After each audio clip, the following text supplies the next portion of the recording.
With many of our urban schools crowded and their suburban schools with extra capacity, my budget proposes an expansion of the open choice program, beginning in Norwalk and Danbury, so these kids and those in surrounding communities can go to school in a more diverse environment with greater opportunity.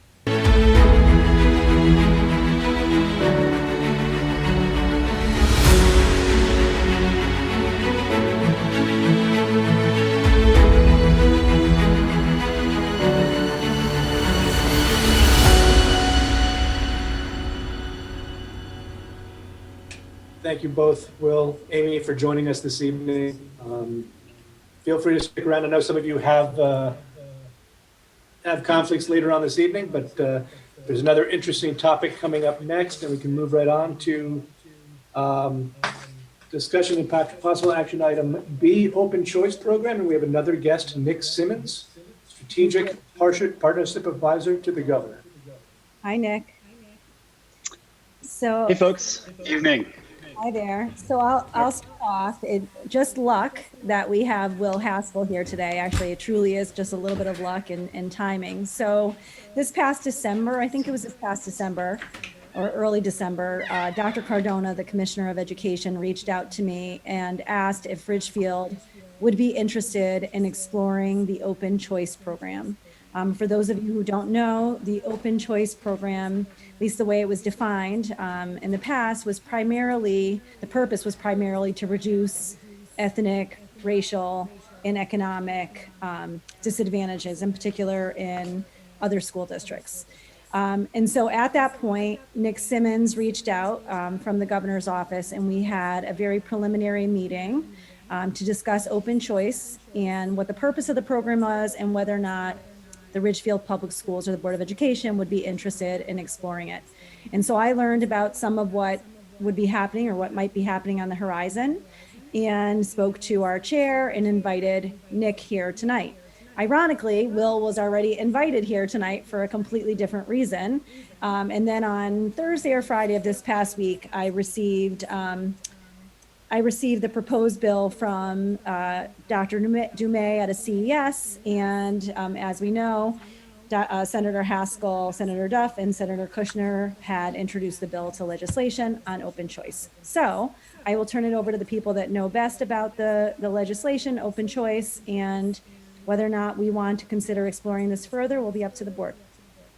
Nick?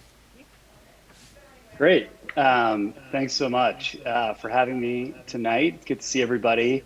I don't know if I call it a coincidence. Maybe Will and I pulled a fast one on you and decided to team up. But it's good to see everybody. And I think that was a great introduction, Susie. You know, one thing I would caveat is there was a bill that was submitted, as you mentioned, a session or two ago on open choice, and as of now, we don't have such a bill coming out. I think we're still exploring all the options, and I think there's a variety of ways open choice could look. But you know, one of the things that might make the most sense in terms of expansion would be expanding the option of open choice to a community like Danbury and a community like Norwalk, which both are going through a lot of congestion. The diversity of those communities certainly could be better, and the diversity of the surrounding communities like Ridgefield might be a good fit. So we're really just in the exploratory phase. But you know, I'm here tonight just to hear from you all, answer any questions you have, and also just sort of hear from you thoughts, appetite, interest in the open choice program. And with that, you know, happy to follow any format that you think's best. Nick, maybe what you can do is start off. The board received a copy of the proposed bill on Friday, but maybe you can start off just by talking a little bit about what the program would actually look like or has looked like in other communities that are ours. Why don't we start there? Perfect. So the program is right now open choice, only available due to statute in Hartford, New Haven, and Bridgeport. So those are the three cities that participate. The big idea of the program, more or less, is to provide families just the choice, the opportunity to send students to a district nearby if they want to. So that is sort of from the student perspective. From the district like a Ridgefield that would be receiving the student, the opportunity is really just to increase diversity of the student population. Connecticut has one of the most segregated school populations in the country. And we have a very localized or provincial structure, which is pretty unique actually when you compare us to the rest of the country, where students are born in a certain small square mile area, and that's kind of what they're stuck with. And so we think this opportunity is a good one for families. It's a good one for receiving districts. There is a financial incentive for the receiving district to participate. Depending on how many students a district should take on, there is a pretty generous grant that goes into the budget for the district. That would be in addition to the ECS formula that would change with this as the students received. The student would be reflected in the ECS formula. And then I think the last thing I would say is that the program is overseen and implemented by the RESPs, and they take care of all the logistics of transportation, there is a lottery program for families to participate, which the RESC runs. There's also some important pieces like integration and preparing students for a new community, some upfront kind of like training and orientation, and finally some teacher training. And so going into this session, there might be some tweaks to some of those basics, but to some of those kind of fine details, but the big picture idea would be the same. Nick, as I understand it, in these other communities that they've engaged in open choice, they traditionally would bring in children from other communities in the kindergarten year. Yeah. I think we think generally the earlier the better, just in case, right? So students, if there's any sort of catching up that needs to happen, the earlier the better, and just acclimating students to a community or earlier on is generally better. And so, Nick, maybe for the board's benefit, who currently is participating in open choice from Fairfield County? And is anyone else engaged in the conversations or exploring the conversations to the proposed bill communities?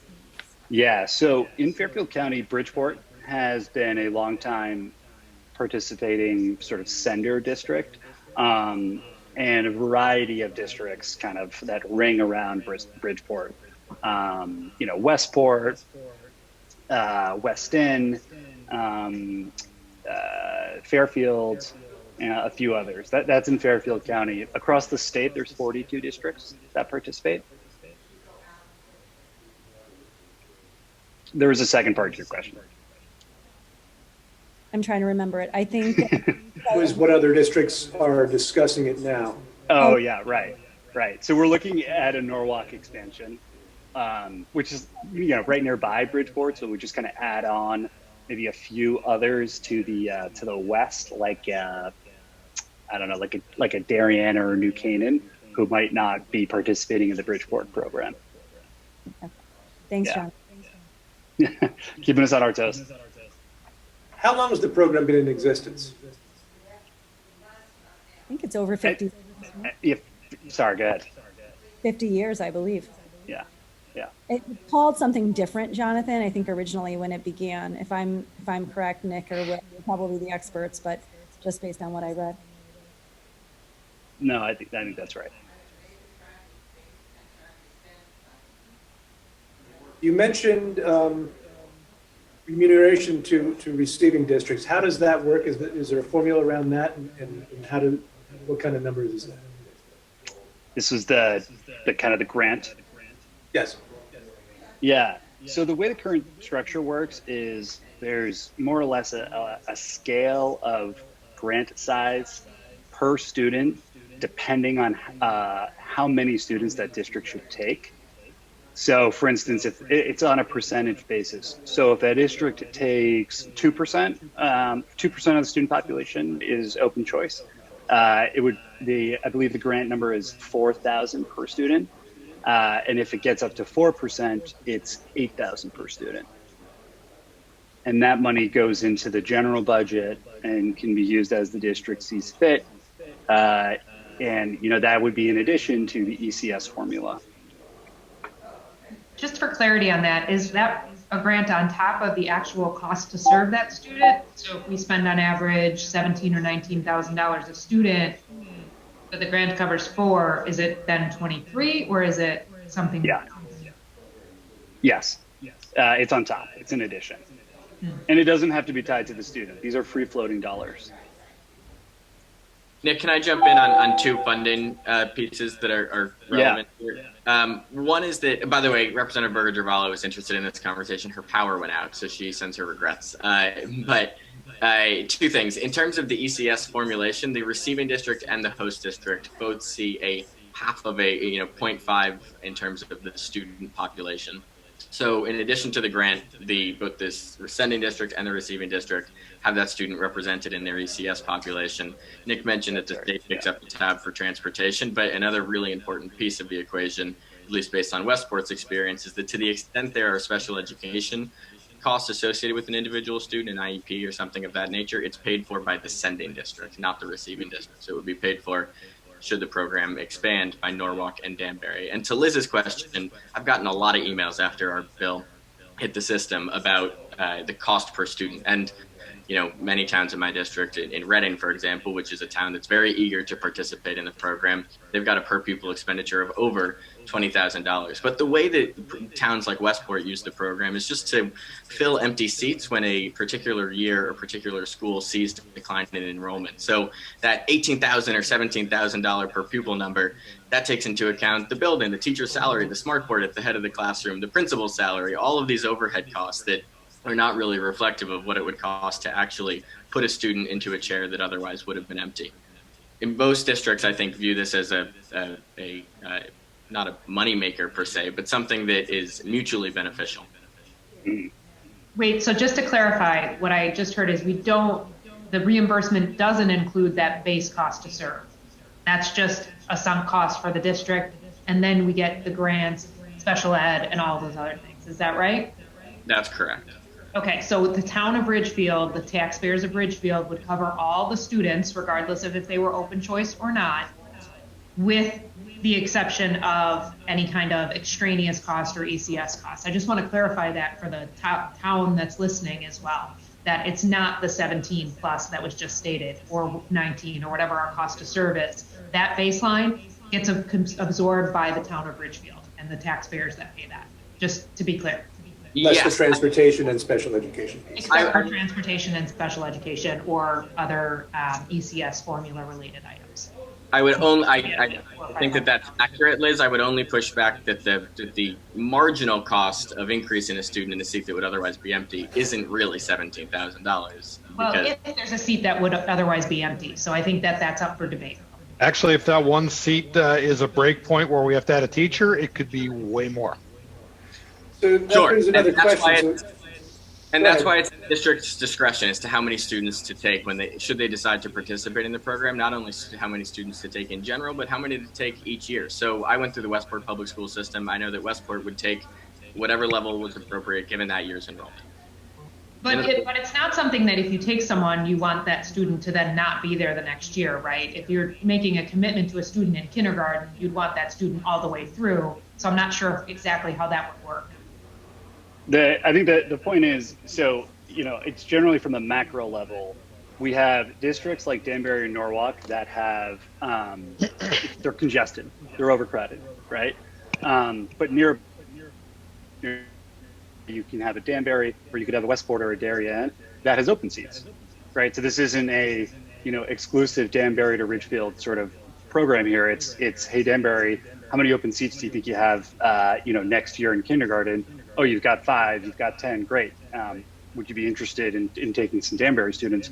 Then you would speak to Bethel, then we would, et cetera, and go down the list, right? So it's a way where the districts need to sort of just get on the same page about where some of the holes are, and then, participate willingly. And to Senator Haskell's point, participate willingly and just only in a way that where it financially makes sense for you. For instance, I'll just, as an example, Hartford, I think partners with 30 different districts for their students, right? So it's really a regional sort of, although that's a bad word, I shouldn't say that. Kathleen, I saw your hand, and then Sean after that. You know, theoretically, it's a fabulous idea. Having spent many years in independent schools in Manhattan and also in Fairfield County, as well as public schools, and independent schools have been doing this for years, providing dollars to diversify their populations. But they've also hired people who are in charge of equity and inclusion and diversity, who help both constituencies feel comfortable and learn and work together so that it's successful, particularly for the incoming students. And I just wonder how that could be incorporated into our schools. And that's just a question, because you want it to be successful for both sides. Does that make sense, what I'm saying? Yeah, I think, Kathleen, that should the board want to explore this further, I think we do have to identify what the strengths are from those districts that have been participating for however many years, and what some of the challenges might be as well before I think we could really decide if this is right. Because some of the things that you bring up are natural, right? It's just how do children assimilate in general when they're coming into a community that's not their own community, right? It could be children that are coming from the communities that we just described. But if you think about even our faculty who brings in their own children, right? They're finding their way in a community that's not theirs. And I think just an added layer to this is that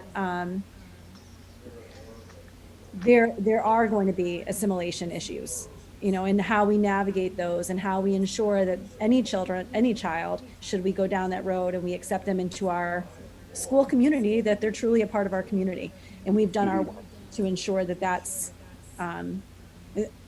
beyond the dollars, right? Because that's over here. That's important, of course, especially a community that has a very tight budget. But outside of that, what's really important is that we come back to the purpose. And if it fits us and our needs and the purpose of the program, then great. But if not, then perhaps not. No, I understand that it has to, because you want it to be successful. Right. Right. Yeah, exactly.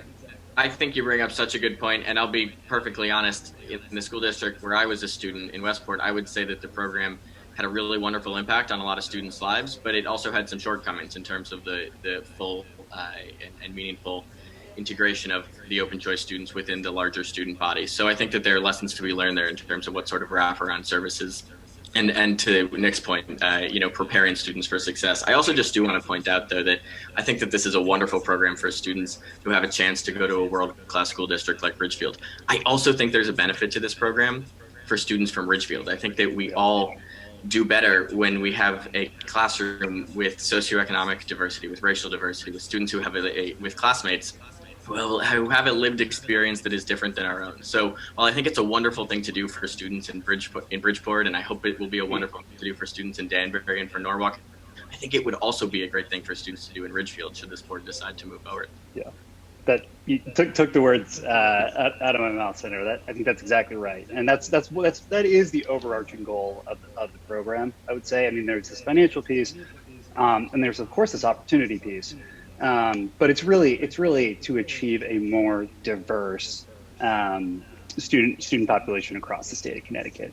You know, and I think if we were to poll sort of parents in Ridgefield or elsewhere, that I don't think that they want sort of the first time to be talking about certain issues that definitely require a diverse perspective. I don't think they want their students first time to go through that experience be when they go to college. You know, it's not setting anybody up for success. And the incoming students who might be sitting in a school that's 95% of color, and so this is kind of just fundamentally comes from a belief that integration and diversity it would just be a benefit to all. Go ahead. All right. So from a diversity perspective, agreed. From an open seats, there is room at the end. I'm not concerned about that. This obviously doesn't pay for itself. This will be a burden on taxpayers. We're clear about that. a couple of years ago, I spent a significant amount of time speaking with a 90-year-old lady from town who was a teacher. She was a Board of Ed member in a previous life. She was a Board of Selectmen person in Ridgefield. She laid out exactly this program. Her concerns were transportation. The extra half hour, 45 minutes on either end meant these kids were not participating in extracurriculars at the end of the day. They were not integrating in anything but the classroom, and in some cases couldn't afford the pay for play for sports, things like that, and were left out. And that's a problem. They didn't integrate socially as much as they did educationally. But that 12-year commitment thing, they enter in kindergarten. We need to own them through kindergarten.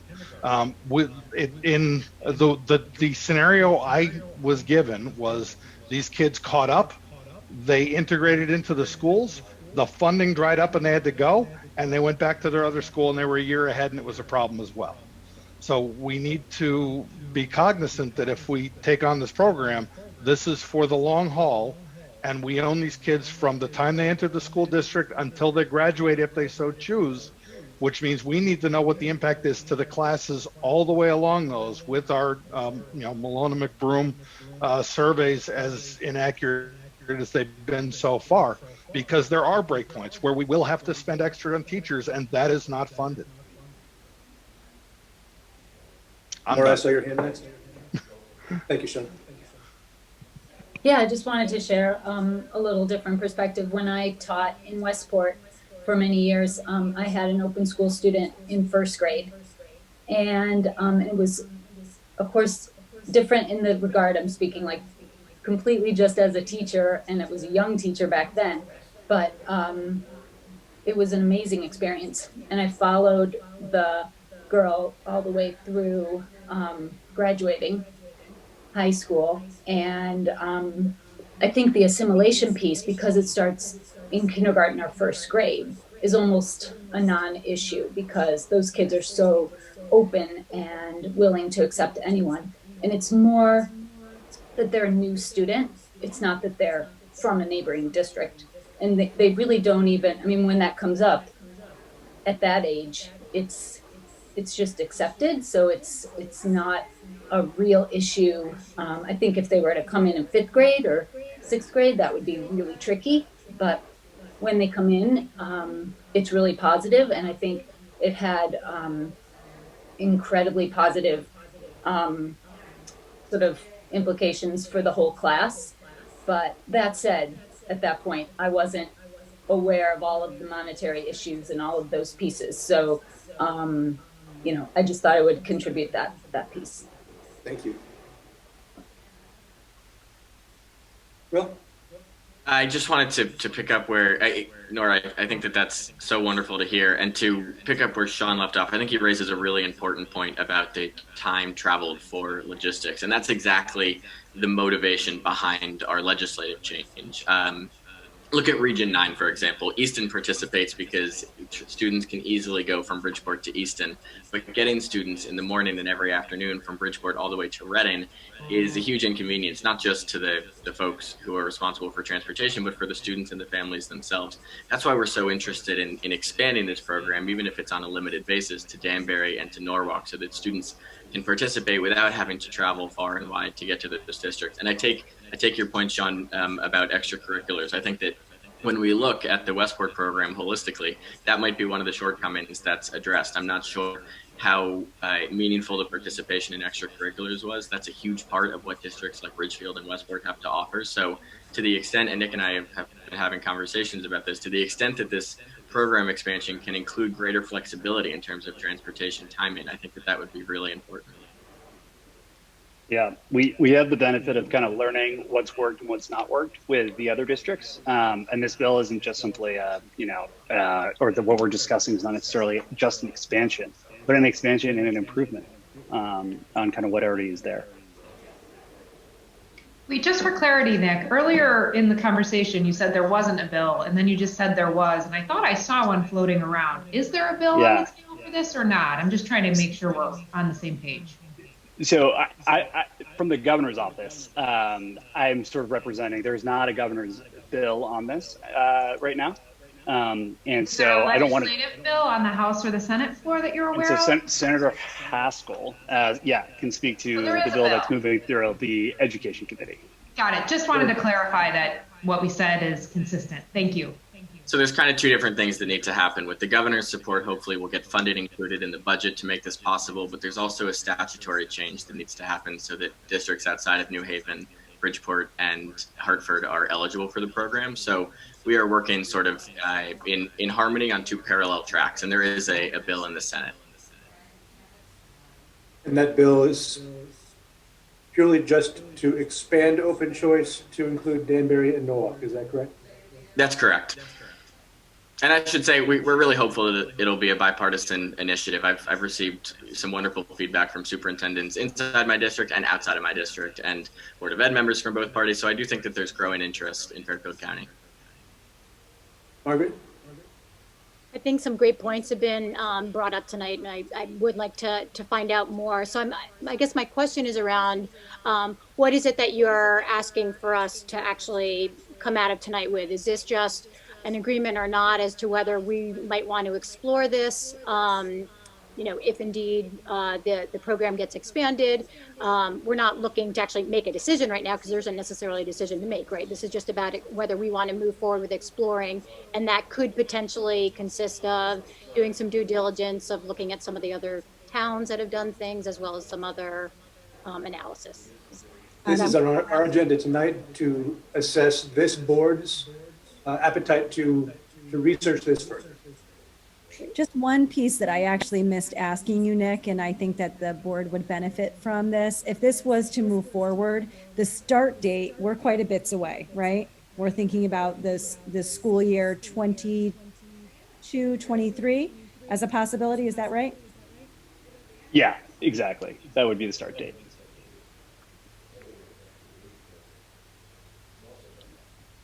So Margaret, to your point, this is on the agenda to assess the board members' appetite for researching this further.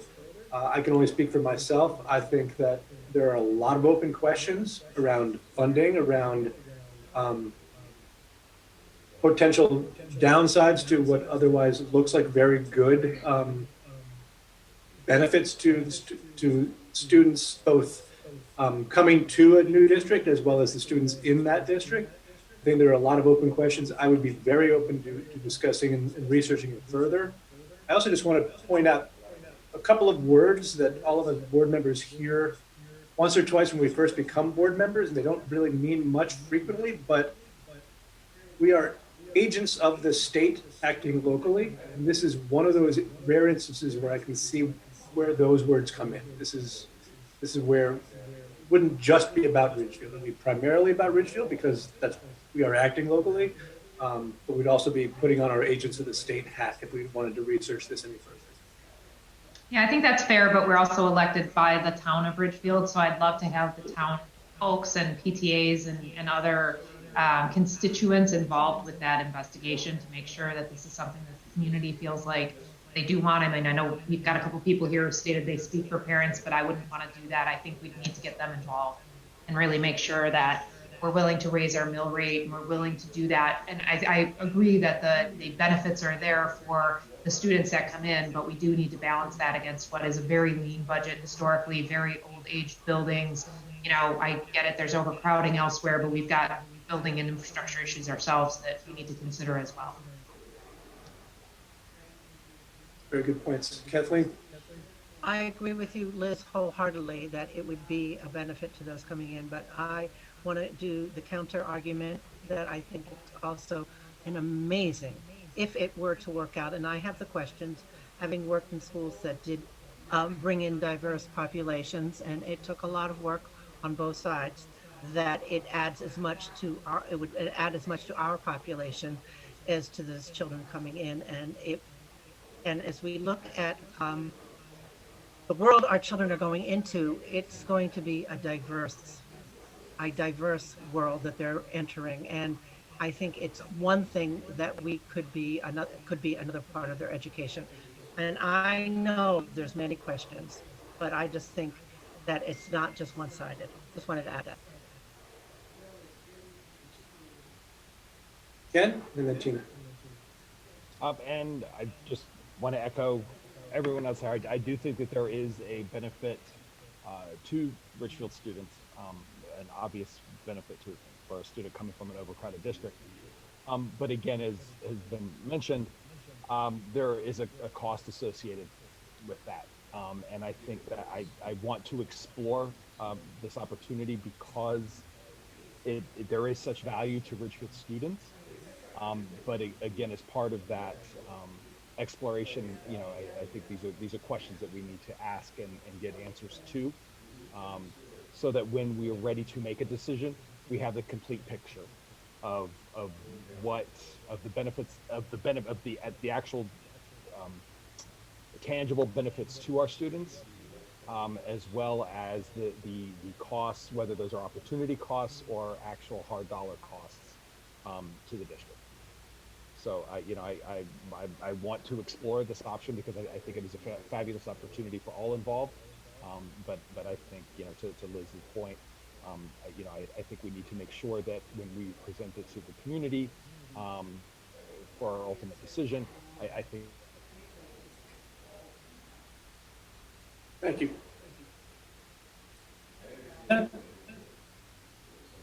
Jonathan, can I speak? Okay, I kind of, Ken said a lot what I was saying. I kind of agree with what everybody said. I think we need diversity. I mean, hello, I'm not the common, I'm not the common, the majority of this town. So we do need diversity. I completely agree. I think it's beneficial for both who come in and for our students. I do echo what exactly Sean said, that when these kids come in, we need to own them. They have to go K to 12 because we're investing in them. They're part of our community. So we have to build on that. So I do want to explore it. I think there are so many questions. We do have very tight budgets. We know how this works for us. In the end, all these budgets go to the town to award. So this is not a decision we can make as a group. It's a larger conversation. I think that's where we have to take. And I do agree, we need PTA partnerships. We need community conversations. So I think, yes, we explore this further, but we do it with the open mind, like we talk to more people, and then we can make the true decision, because either ways, it's an investment, both for the children, for our town, for our schools. So this it's fiduciary, it's emotional, and it's about diversity. So it's a big change in conversation. So let's explore this, but let's do it with a partnership with the community. I think that's the most important piece that I've taken. I think we all kind of agreeing for that, as so far what I've heard. Well said, thank you. Rachel, I saw your hand next. Good evening, everyone. So I definitely believe in diversity, and I believe in exploring this further, but I also have some more thoughts, and I want to just throw them out there. And Senator Haskell and Representative Berger-Gravalo, since you guys are on this evening, and Mr. Simmons, I want you to listen and please give me your thoughts, because I was an educator too, so that's where I'm coming from, and I'm thinking about the whole child here. So maybe I'm thinking about this a little differently. If we're speaking that the expansion of educational opportunities for kindergarten and first grade students in neighboring towns is to attend Ridgefield Public Schools, I wonder, is that saying that those students then are not receiving a free and appropriate public education? Because that's truly unacceptable, right? They should be receiving that. So I guess I'm defining expansion on educational opportunity where there is differentiation of learning in the classroom, support for intervention, innovation of teaching and learning, and community support for proposed budgets. With respect for our neighboring communities, I would want to know, how do they feel of a lottery that would place children in kindergarten and first grade in another school district? Consideration, I think, needs to be given to having little ones on the bus for a long time before they arrive at school. And whether or not that is developmentally appropriate is questionable. But every school district faces challenges, every school district, regardless of the zip code. And every child deserves a good education. I do think that bills need to be proposed that speak to the direct problems on how to rebuild and reform. I would like to see a vote of whether or not the Ridgefield taxpayer wants to partake in the program. I think we've talked about that there is some financial impact possibly, and we could absolutely explore this further, like I said. But I also think, and I'm gonna go out on a limb here, I think as neighbors, we can help. And if it's educational opportunities, then I would recommend the following proposal. And Senator Haskell, I'm not a senator by no means, and I don't write bills, but I'm just gonna go for this here. So I would say that we can come up with an act that provides grants to districts that foster relationships with neighboring districts, rebuilding the educational opportunities for all students through professional development. And the statement of purpose could possibly be to expand educational opportunities for all Connecticut students by authorizing district-to-district professional growth plans. And in return, offer the district providing the professional development funds to cover their unanticipated costs for the school year, like COVID-related costs or special education. Let me give you an example, because I did think about this a little bit over the weekend. As an example, let's say a neighboring district needs help implementing technology to differentiate curriculum. Then a district, let's say Ridgefield, can apply for the grant and put together a voluntary team to meet with the neighboring district and provide professional learning growth. You know, I think we also need to acknowledge that our country is going through a pandemic and there continues to be damaging effects on our economy. But I would be happy to sit with you and further brainstorm around how neighboring districts can help each other. But this was my starting point.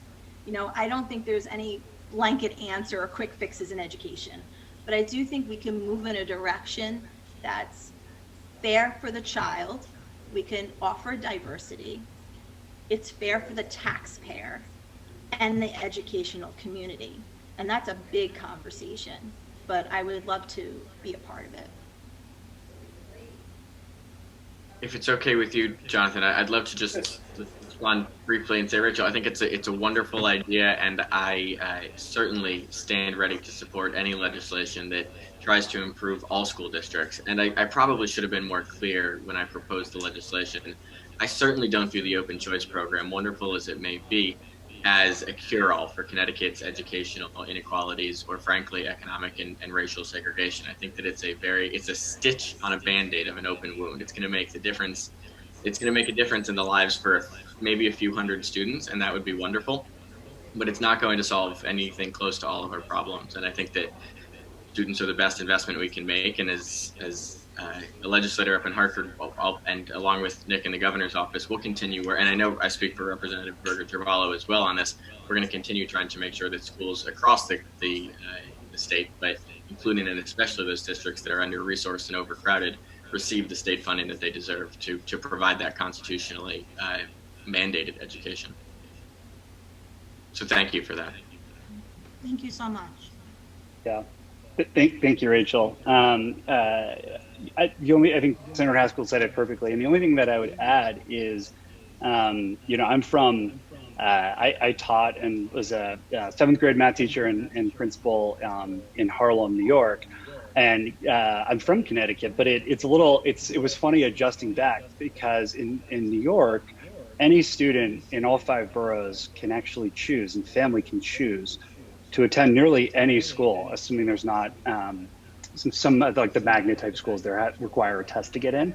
But any public school, and then if there's too many applications, it goes to a lottery. And so coming to Connecticut and to a place where we're so finely chopped up into little regions and the family almost has no choice, there's potentially a charter, potentially a magnet in the area.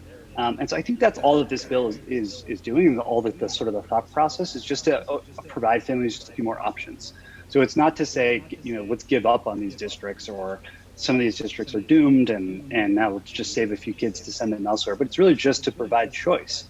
So you talked about different teaching styles or certain things. I mean, potentially the parent works in Ridgefield, and it's just easier for him or her to have the student there nearby.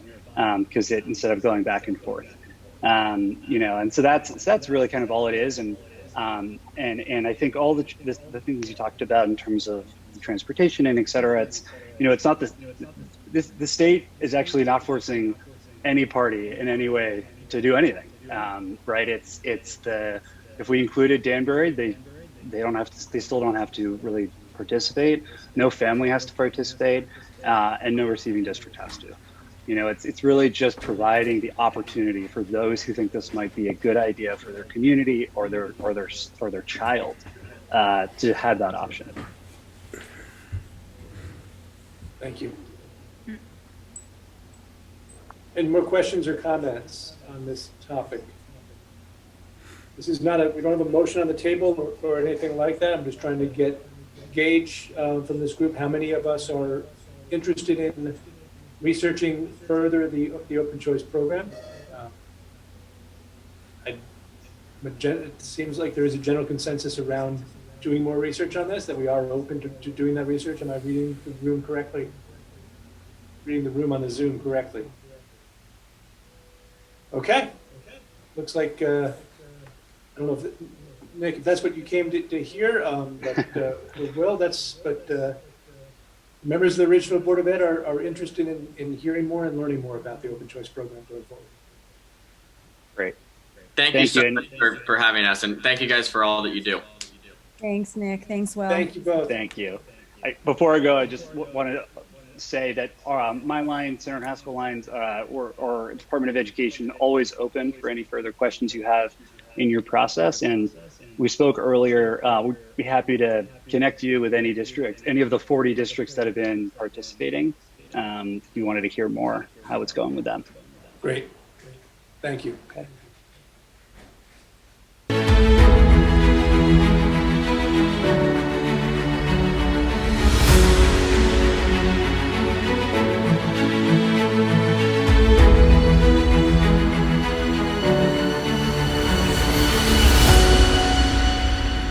Okay, moving on.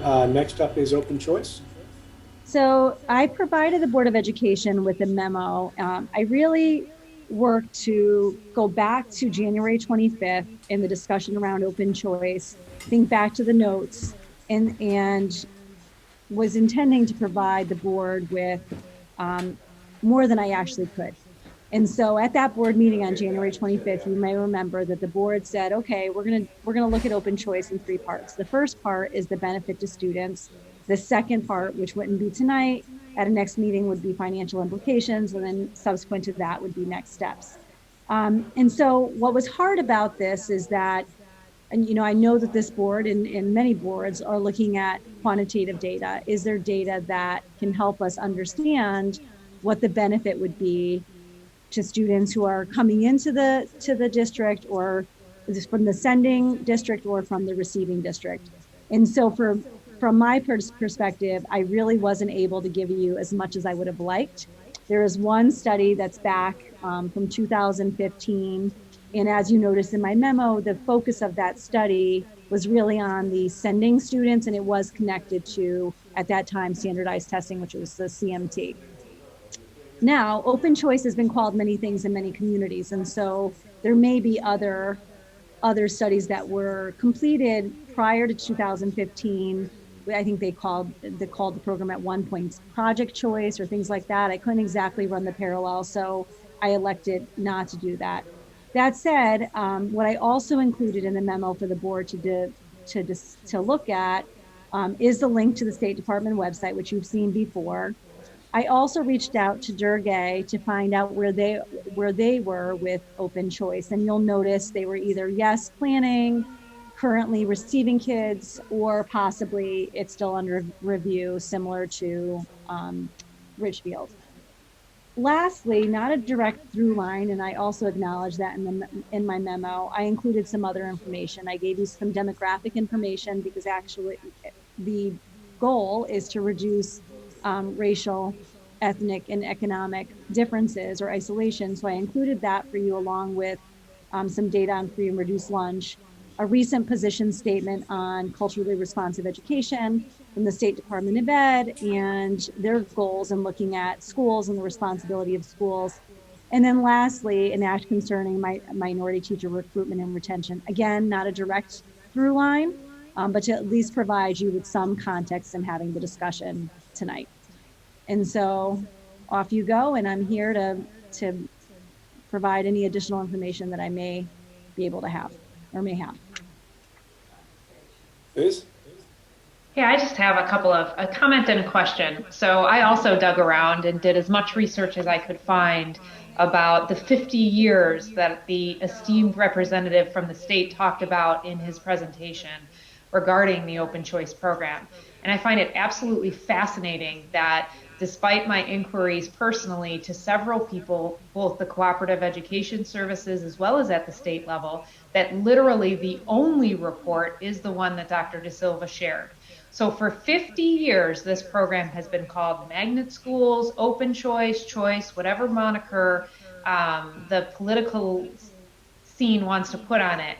Yet there is literally no quantitative or data-based results provided to any Board of Education that's entering into these agreements. And I know we're talking about the financial components in the next thing, so I'll hold my comments there. But I find it extremely telling that this program has been around for decades and has literally no academic or social, emotional, or any other metric associated with it, except for 2 years of data for 4 cities with 89 students.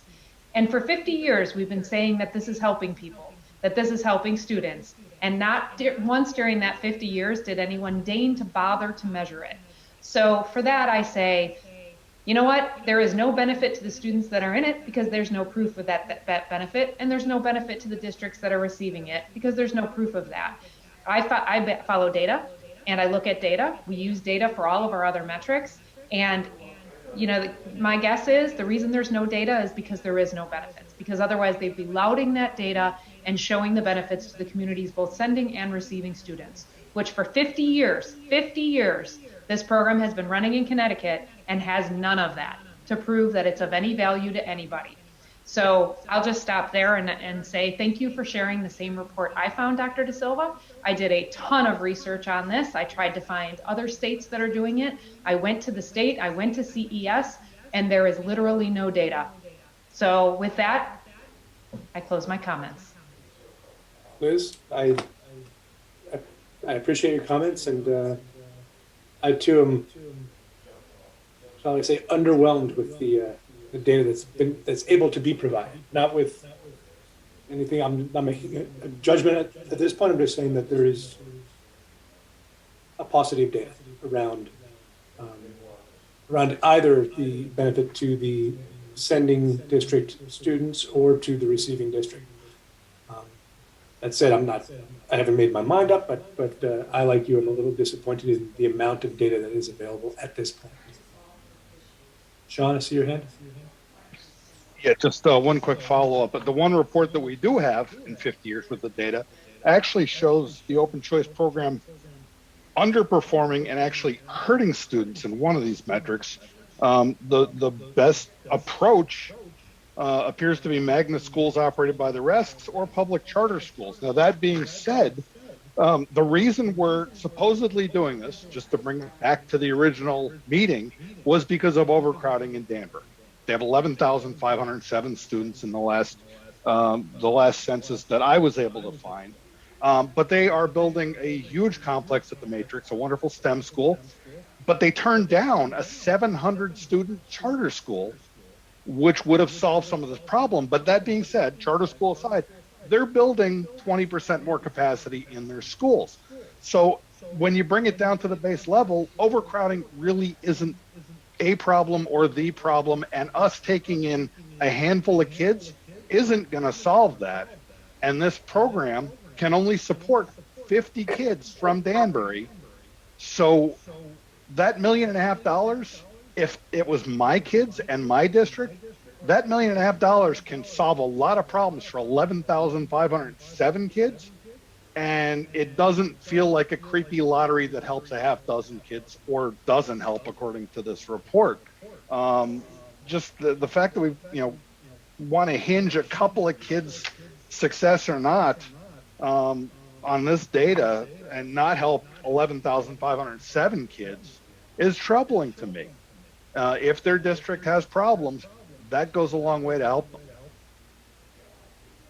So those are good points, and I think we did note that the speakers that did join us in January spoke about overcrowding being a driver, but when I went back to the open choice program as it was listed on the Connecticut state site, it says it's an interdistrict public school program intended to improve academic achievement, reduce racial, ethnic, and economic isolation, and provide a choice of educational programs for public school students. So for our purposes, I think it might be most valuable for us to look at that middle piece of reducing racial, ethnic, and economic isolation, and whether or not this would be a program that would be helpful in that manner. But we've already got a program in district that's very successful in the ABC program.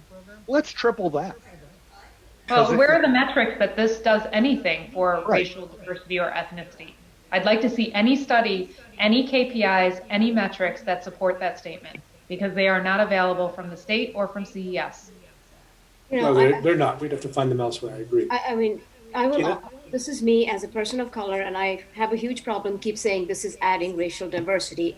There are racially diverse people and children in our community. So when we keep saying that because if you're different or you look different, you're welcome, you're kind of starting a narrative that is wrong in the beginning. I understand economic diversity. I understand rural versus urban. I am completely in support of that. But when we keep highlighting racial diversity, it almost becomes like, because if you look different, you're welcome, we're doing something good for you. So for this, I mean, I've talked to a bunch of people in our town who are racially, are persons of color, and I think they all kind of feel, I don't want to use the word offended, but it's a strong point that comes across. So I think when we talk about this, I have not made up my mind, as you've said, because of the lack of data. I can go either ways. I'm willing to listen. I'm willing to learn. But I do say when we talk about this in our district, I understand the economic diversity. I completely get it. I have no problems with that. I understand, urban schools work differently from our schools because they're local elementaries. There's less, there's student to teacher ratio is better, all that, the opportunities that we provide. But I think I do, when we keep saying racial diversity, this is how this will open up, because it also leads to the next question. This is me, maybe I don't know how this works. But when let's say we do go with this and the lottery is open, is the sending district going to do a lottery dependent on how these kids, their ethnic background? So that's another question. I didn't understand that. No, I do know, at least unless the information changed. But the way in which the lottery works in whichever community they're a part of, the children are a part of, it's open to everyone. Okay. And so it truly is a lottery. So you may end up having children that are not children of color or perhaps not as economically disadvantaged as other children within that same community. So I did ask that question very specifically, and that was a variable, at least at that time, unless it could evolve as the program, first of all, gets approved, and then secondly, develops. But that variable is actually eliminated as it is designed right now.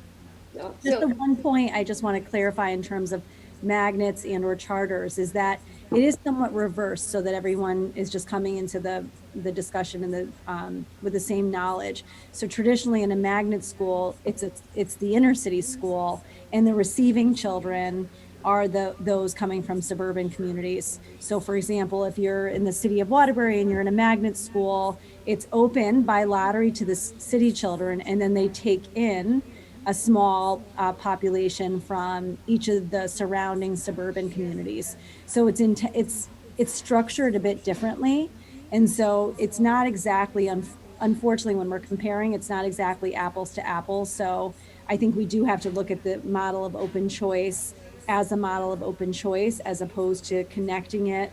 And I know that the charters and the magnets were there and were connected, but it's unfortunate because they are different. So a couple, Dr. De Silva, your memo points out that Darien and Weston have both agreed to move forward. They haven't participated in the program in the past, but they are going forward. So yes, I reached out to all the communities that are part of our district reference group. And so Darien is planning to move forward. Obviously, they're waiting for the same information that most districts are because it's not final, but there is a plan to move forward in the same with Weston.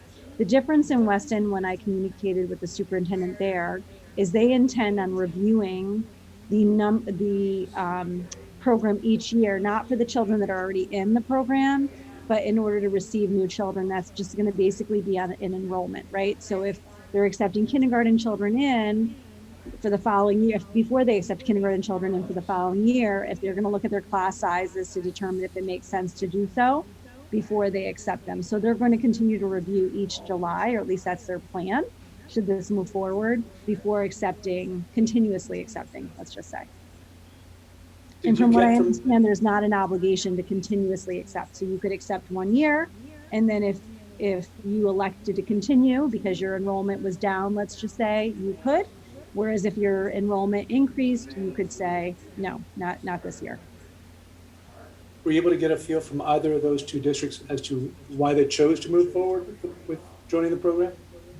Not outside of what I learned from their board meetings. And ultimately, I think they are looking to receive more diverse populations, right? And I think we all know the benefits of diversity, whether that's diversity based on the color of our skin or diversity based on our ideas or perspective. And, there is strength in that. And for communities where there isn't a significant amount of diversity or small amounts of diversity, that is ultimately, I think, why, at least I can speak for Darien, why they're considering bringing them in. Well, I understand that, but that's feelings, not data. So I just want to reiterate that the feelings around diversity are great. And we all should seek out diversity of thought and diversity of experience and diversity of opinion and diversity of background and religion and thought processes and all those things. Not one of those things is in any piece of data that says it benefits the sending or the receiving students. And so, while it's very nice to talk about, it is not based on facts. It's based on perspectives and opinions that I think we need to be really clear on, because the goal of today's meeting is to talk about the benefits of the students. And I'll tell you, only one of my children goes to the RHS schools, and one goes to a school that has natural, geographic, and other diversity concepts. And guess what? There's no data on that either. It's a talking point. It's not a data point of 50 years. And if our goal here is, as Mr. Steckler stated, which was stated by the state as well, they're not even measuring that this is doing anything of positive for any of these students. I mean, a student going to be driving 50 miles or 20 miles or 50 minutes to come to a school and then not be a part of that community going home because they've got to drive 50 minutes, because I experience that on a regular basis. It's hard to make friends and make social connections when you don't live in the local school district that you're in, regardless of what that looks like, urban, suburban, or otherwise. And so I would really question that this creates a positivity. It is the academic component that's in this study. It's not anything about the social, emotional diversity, any of the things that we were just talking about. So that's a feeling that administrators might have. It may be a feeling that these other Board of Educations voted on. I haven't watched their meetings, but it is not backed up by any big data that I can find. So I'd love for somebody to show me where it helps with what and with what. So that's a good question, and we can look into maybe adding that to the next meeting is discussion around what is the value of diversity in a student population, because while there may not be quantitative data in front of us tonight, I do feel like there may be qualitative reasons and emotional reasons why it would be of benefit to our students to be part of a more diverse group of And how do you define diversity, Jonathan? This particular, what measures look at the data? Sorry? I didn't hear what the last part. Definitions of diversity that you're referring to. Well, we could go back to the reducing racial, ethnic, and economic isolation. If you look at the numbers. You want racial diversity, ethnic diversity, and which economic. one? Economic. And economic diversity. Yes. Okay, I'd love to see metrics for those things and studies that show that 50 years of this program have done anything to positively impact either the sending or receiving students. I'd also be open to studies around those ideas, not part of this program necessarily. I'm not. Okay. I think it's important that we remember that there are two sections of students here. So while yes, we have to, it's important to look at the benefits that our students will receive, but we have to also look at the impact on the other students, the students that are coming into our district. And I think some of those points are what Liz brought up.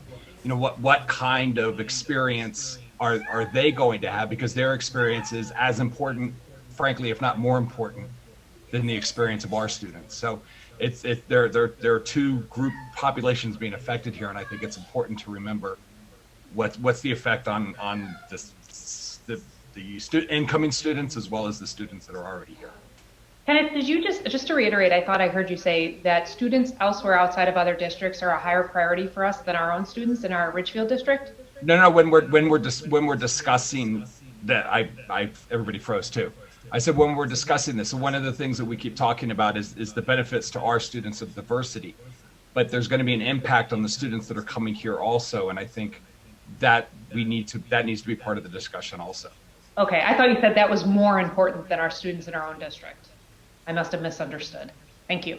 No, just the impact to the students coming in could be greater than the impact of the students that are here already.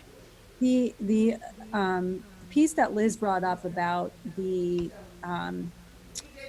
length of time it takes for children to arrive at school and the extracurriculars is a real thing that should the board go in that direction, and they've outweighed the pros and the cons, that there is some type of commitment, whether that's just a community commitment, because that's a reality. Even though Danbury isn't as far as some other communities, it's late at night, you're on 84, or it's late in the afternoon, you're on 84. Kids have early morning events, whether that's orchestra, band, or intramurals, all those things that happen in schools. And so overall, if that is the one piece that is critical in this, is if the decision was to move forward and say, yes, this is something that we believe is of value, or something we believe we want to give it a try, it is a full-fledged commitment, not only for the traditional day for the children, for before and after. It's also a commitment on the part of faculty. And that what I mean by that is helping faculty understand more about the children that are not part of their community, that in what the dynamics might be. They're riding a bus longer in the morning. They're young. They're riding a bus a little bit later in the afternoon. Their diversity may come, with a lot of professional learning that has to come with that, from different perspectives and different vantage points that they may not have had the experience. So it's far greater, and I hope that if this bill was to move forward, whether it's in our community or other communities, that there's a lot of discussion around those other elements and how they intend on supporting kids and also their families, because you can feel very isolated if you're not part of a community. But if the community embraces you, and I know that many communities anecdotally, you're right, Liz, it's not quantitatively, but anecdotally have had to really think those things through, because otherwise you're looking at a lot of isolation that can come. So. Kathleen, and then Kim. Sorry, it's really unfortunate that there aren't any studies on this on this program in Connecticut. But again, going back anecdotally, having worked in the independent school world in Manhattan and throughout the country, and also in Fairfield County, that it's very common that they actively seek diverse students and families that come in, but they have the same, what Dr. De Silva was saying, unless it's handled very well in terms of a complete understanding and work in the community to include and look at the student's day beginning to end, so that they can be included in extracurriculars, etc., it can be a very isolating experience. That being said, there are a lot of studies and things written about positive in the independent school world of having this diverse um, experience and economic, geographic, whatever. And I've seen it. I just went to my daughter's college graduation, and my goodness, the diverse community as I watched all the students just walk up. This is the world they're going to be living in. Hi, Kathleen. Can I just ask for those studies that you're referencing about independent school districts and maybe perhaps some of the differences between a public school district and an independent one? I send my child to an independent school that is racially diverse, let's just say. And that's just one factor of any of that. And public schools and independent schools in Manhattan are a little bit different. And so I'd love to see the studies that you're referencing because frankly, the public schools that have been running these open choice programs can't provide them. The state can't provide them. They're not based on tax dollars when you're looking at independent schools. And I'll pause that thought because I know it's on our next agenda. But let's be clear that independent schools are vastly different than public ones. And I think as someone who worked there, you can recognize those differences pretty dramatically. There's also a commitment on the part of the parents, both in independent schools, as well as bringing someone for an hour plus or 50 minutes or 30 minutes or whatever outside their community. So I think we need to be really careful not to pull in independent schools into a public schools discussion unless there's hard data to back up what you're suggesting that compares apples to apples because they're very different models. I agree with you, and I think I said that, but I just think that there are models, and absolutely, but there anyway. Okay, I'm biracial. Trust me, I understand how important diversity is, how vital it is for our kids to understand the world that is beyond Ridgefield, right? I went to a school which was very diverse. It was a private school, was very diverse. I have family all over the world, so I completely understand the need for diversity, the need to have different families. But I also want to go back to what Dr. De Silva said. You know, when we moved to this town about 8 years ago now, I think what made us, when you want to be part of the school, it's a community. As you said, it's being part of the elementary school community, it's being part of the middle school community, and same for the RHS. So yes, definitely, as Dr. De Silva pointed out, it is about the students, but it's also about the parents, right? When you want a child to be part of this community, you have to think about the parents. Because I remember when I was new, we didn't know anyone. I have no family here. What embraced me was this community. And the reason it embraced me is because I could invest some time. So you have to understand that when we talk about this when we talk about this large and financially, you have to think about the kids that will come in and their families, you know. So yes, that I totally applaud. Thank you for mentioning that, Dr. De Silva. The child, you know, the child is important. It's the key point here, but it's also their families. You know, these are families who are not from our town, who probably, I'm going to highlight PTS. PTS are so integral to our community. You know, they have after school events. That's how you know, sports, everything. So there is, yes, I agree with points with everyone. Most of the points you've all highlighted, I agree, because I truly value diversity, economic diversity, racial diversity. Come on, you have to just look at me and my family background. But I do also want to highlight the parent part of it, because when I was the outsider, I understand how important it is for me to understand where my child was going. You want to know where a child is going, right? You want to understand. So if we do look at it, I think it is very important that we understand how will we make these parents become a part of our community, right? What will we do? And this is just my opinion, because we all have our own, no matter how, I agree with Liz, data is important, but we also have a personal point of view about this. We all will, it's natural, you know, we will feel either way, it becomes personal. But that means our parents are watching and they obviously have views. So whenever we do this and we go ahead or not go ahead, I think it would be great if we can get some larger feedback from our stakeholders, because that's an important point to consider too. Because these are kids we're welcoming and they're going to go with these kids, these families. If they have any concerns, you know, it'll be good if we can talk about them openly, because while 9 of us do represent this community, I'm sure between us could miss some points. Or there are things we haven't thought for, or maybe they're brand new people who moved to Ridgefield who have a completely different experience than what we have, and we are probably not hearing about this.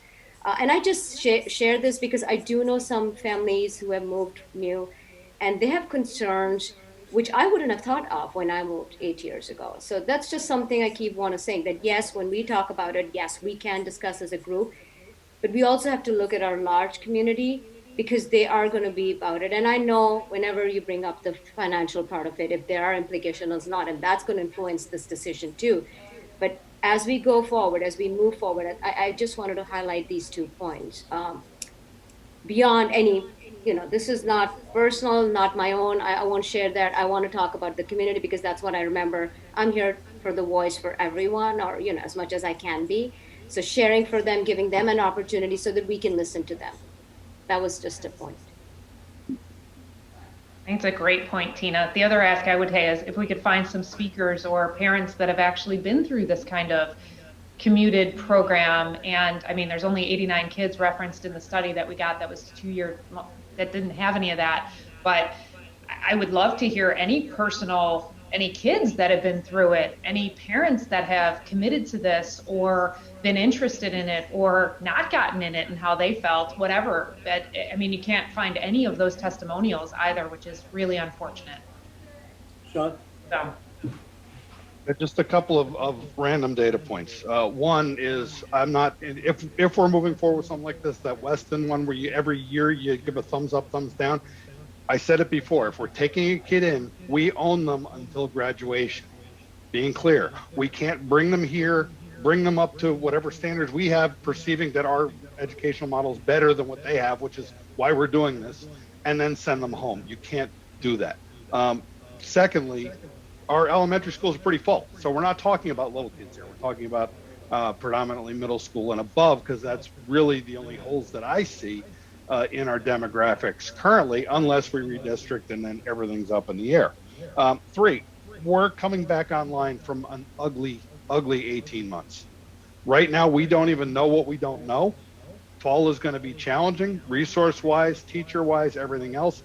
This is a distraction. Be very clear. If we have to go focus on this at the expense of our kids, it's a hard no. We gotta protect our kids first, bring them online. There's going to be a lot of supports needed psychologically, educationally, new curriculum, whatever, to make sure our kids are whole from what just happened. And then 4th, our community is about to undergo a fairly radical transformation. We're about to embark on 150 new units, including a lot of affordable housing of exactly the demographic we're talking about.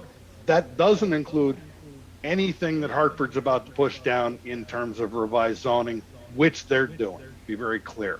So we are going to have large multifamily developments in our residential areas in the next couple of years. So that needs to be factored into any decision process we have, is we're going to be forced into diversity, whether we like it or not, just because of zoning policy. So I'll leave it there. I just that want would to be interesting. I would be ahead. Sorry. Go ahead. No, I just wanted to be sure that I didn't misspeak. With Weston, it's not that any children would have to go back. It would be if they were accepting new children each year. I just don't want anyone to have that impression. The second point that you brought up, about middle school age children, the intentionality of this program is to bring them in their kindergarten year. So just wanted to clarify those 2 points. Do we have room in our elementary schools? We're at 95 to 98% capacity right now. And that doesn't account for any influx of New Yorkers that we keep hearing about.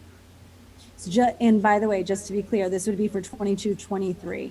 And so that's a good question, Sean. We'd have to look at what the... I get it, but we're still going to be supporting our pandemic challenged kids in 22-23 with big time supports. I would prefer not to distract our team. So I believe that our students would be better off if they were part of a more diverse group of students. I believe that would give them a better chance of becoming the global citizens that is part of our vision of the graduate.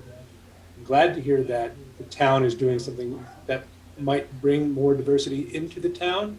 And actually, I'd be a little bit concerned if it fell just to the schools to add diversity to the student population without adding diversity to the teaching population, without adding diversity to the community as a whole. So I I think all of those things do have to work together if it's going to work, but I'm just going to put it out there that I'm in favor of looking for ways that might help us have a more diverse student body. And I just want to put it out there that diversity needs to be defined, and there needs to be data metrics that actually prove that this is beneficial to everyone involved, both the sending and the receiving districts, which after 50 years of a program still can't be done. It's still based on feelings and beliefs, not facts and figures. And with everything else in education, we're constantly measuring it. We measure the ruler of social emotional. We measure the rulers on standardized tests constantly. Standardized tests, AP tests, every other test you can think of. Yet for some reason, this program continues to get funded and talked about as though it has positive benefit, yet no one seems it necessary to actually measure that, other to say it feels really good for the people that are putting it in. How does it feel for the kids and the parents? The ones that get in, the ones that don't? How does that feel? I didn't get picked on the lottery. I'm stuck in this district. No, you're not. You can move here too, and there are opportunities to do so for a lot of people, and there'll be more according to the zoning rules that are coming. So I can't imagine that after this many years in an educational program, educators are very academic and they do their studies, they do research papers, they're constantly getting additional certifications and degrees. Yet for some reason, this highly successful program has ignored all the data. That seems highly suspect. And yes, it feels good to talk about diversity. But the reality is there's no data to prove that this program, in the way it's currently written, has any benefit. The sending district keeps money. We get less grants. They keep their population. We pay for the students' education. And that student's parents is on the hook for getting them back and forth and being part of the community that they're not living in. And as someone, I will speak personally, that does that on a regular basis for a child that lives far away from where they actually go to school, it's not an easy road to hoe, even when you're not economically in a situation where that part's a problem. So especially for little kids, I would love to see some actual data there, because yeah, I agree, diversity of thought, diversity of religion, diversity of background are really critical to the growth of a human being. But sending them to a school doesn't guarantee any of that. So with that, I'll say, I'd love to see some data to agree with you, Jonathan, but I don't believe that this program is the way to get us there. Can you provide some data to us on the value of diversity of thought and background and how that's different than diversity? I'm not the one pushing for an open choice program to bring it in. So I can't find any from the state. I can't find any from diversity. So I can't find any that proves that the open choice program being presented here that's written by the state and supported here has any benefits at all. Do you have any other potential replacements that would help us add diversity to the student population? No, and that's not on the table today. What we're talking about is the open choice program provided by Connecticut that you said you believe helps people. And I'm asking you for data to prove it, because it's been around for 50 years and no one can answer the question of what actual aspects of diversity it's solving and what the outcomes are, which is non-scientific for sure. And I believe in science and I believe in data. And I believe that there should be testimonials about how successful this program has been for anyone sending or receiving. And unfortunately, I've looked and looked and have yet to find any of that. So you can challenge me. I'm not the one proposing this program. I'm saying I'd like the data to support the program that you are putting on the agenda. You all set now?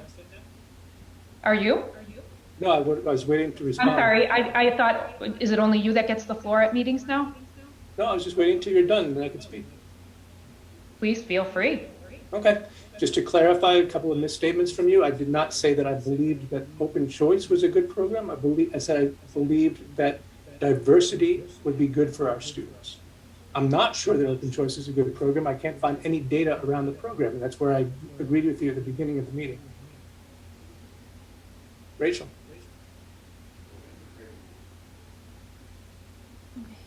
So like all of you, I also did some research in preparation for this evening. I went to the CRAC website, as maybe some of you have also did, and I watched a video on the open choice program and the history of Marjorie Little, who was the former employee and parent of Project Concern. That's what it was first called. And then it became Project Choice. She spoke very passionately about how the Hartford Board of Ed in 1964 heard about Project Concern for the first time.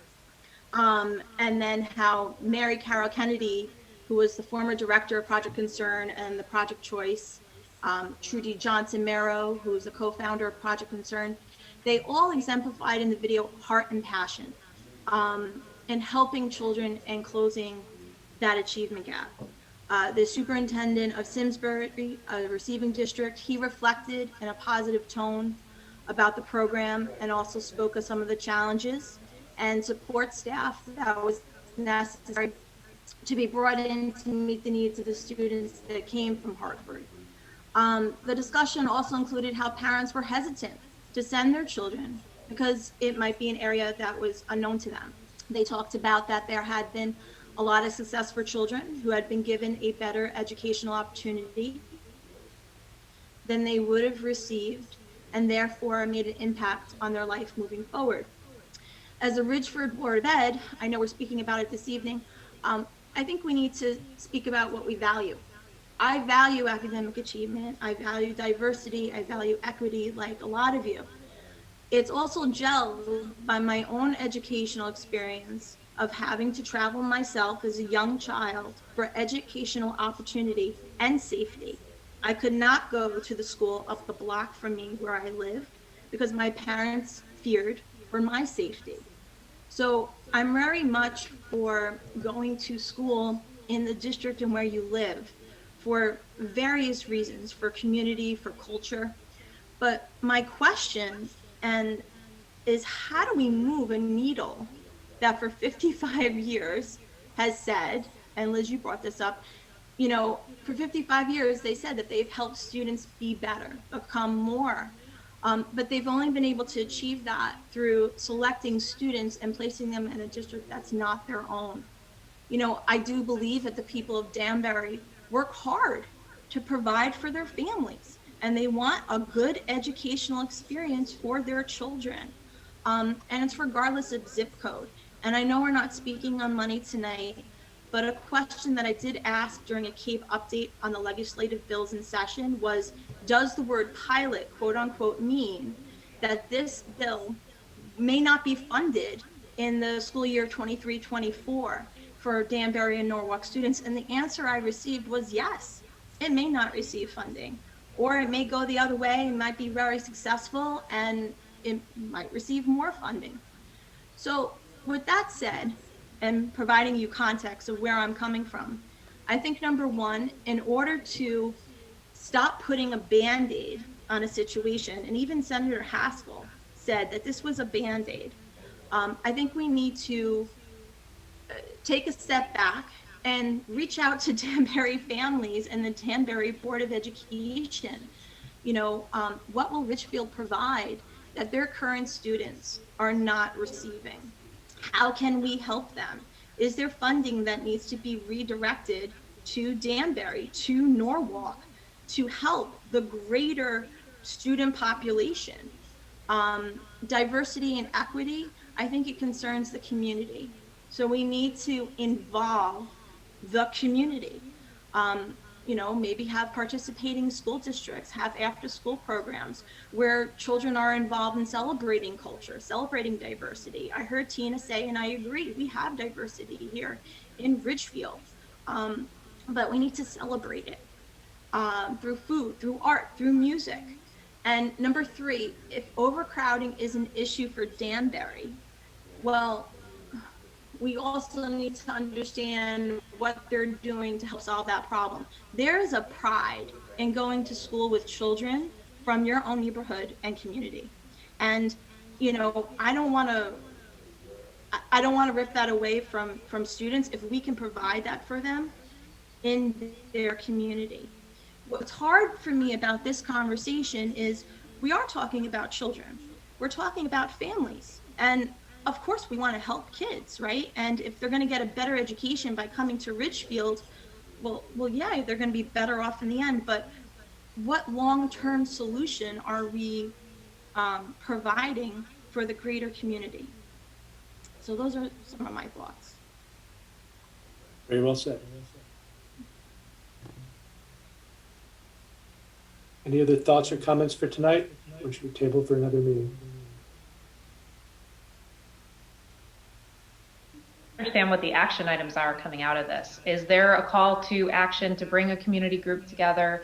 Is there a call to action to try to actually get some data?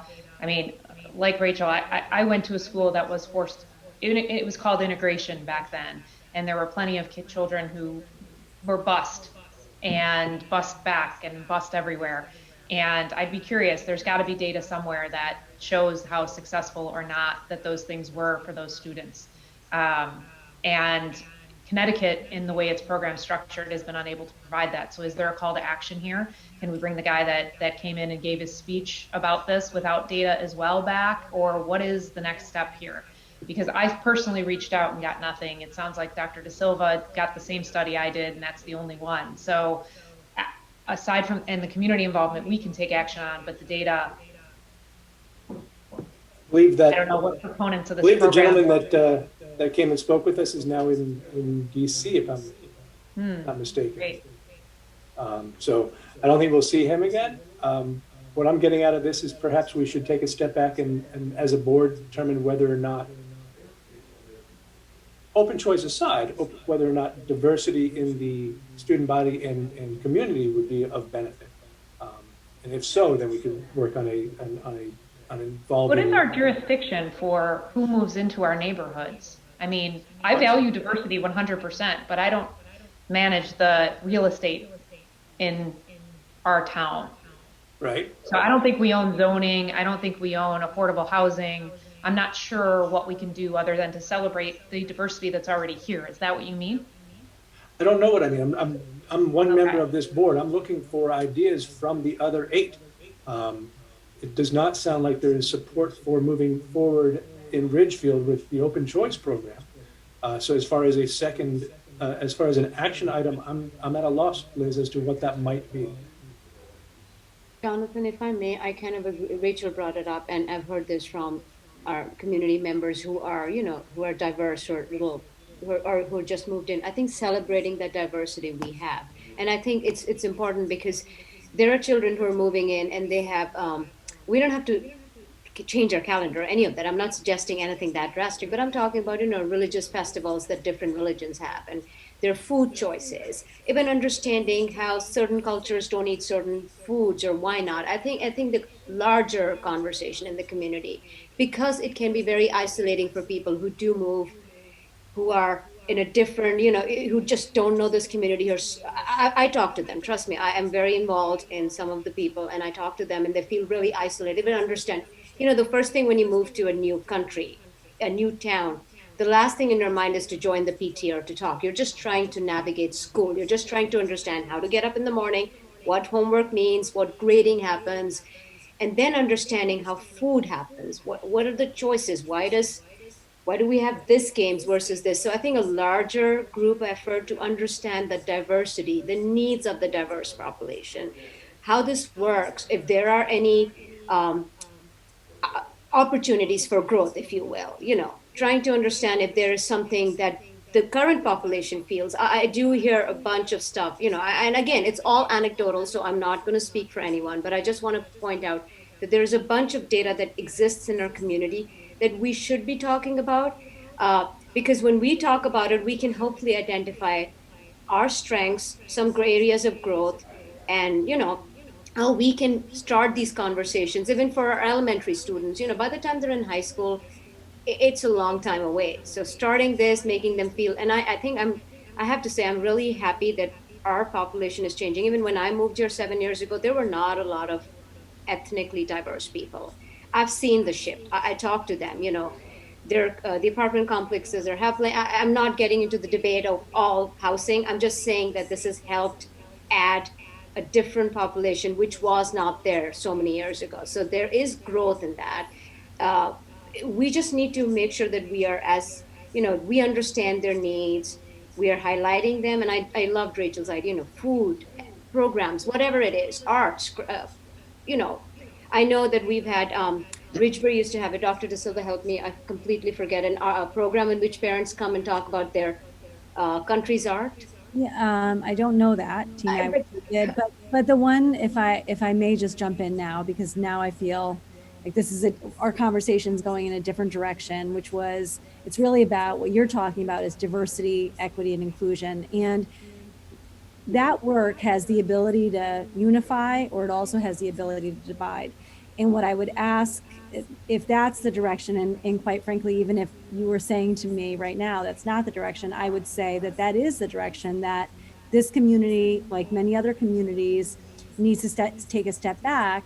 And when I say that it has the ability to unify or divide, it does, because you really have to take a step back and reflect what are our current practices. You saw that in my memo. When it's not open choice is here, right? That's one part of perhaps looking at bringing in more racially, ethnic, economically diverse populations. But there's a whole other level of work, regardless of what your community looks like, that can happen.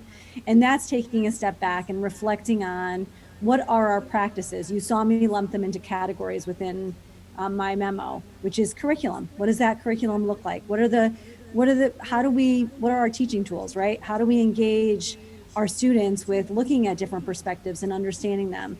What does the culture and climate look like in our schools? How do we make people feel welcome, right? Every person, regardless of who you are, what background you come from, what does that practice look like? It may look great in some schools, and perhaps there's area of growth for others.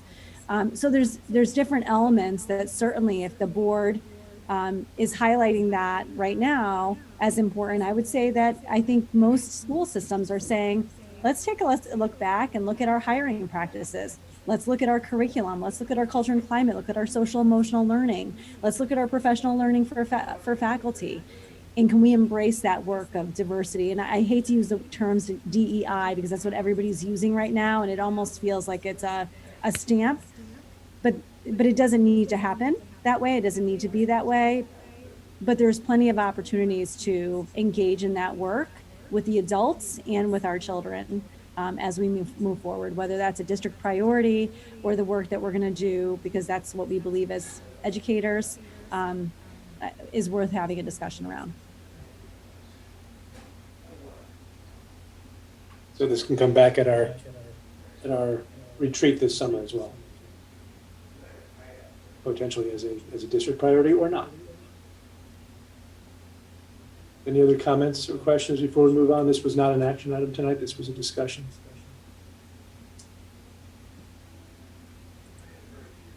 Okay, moving on.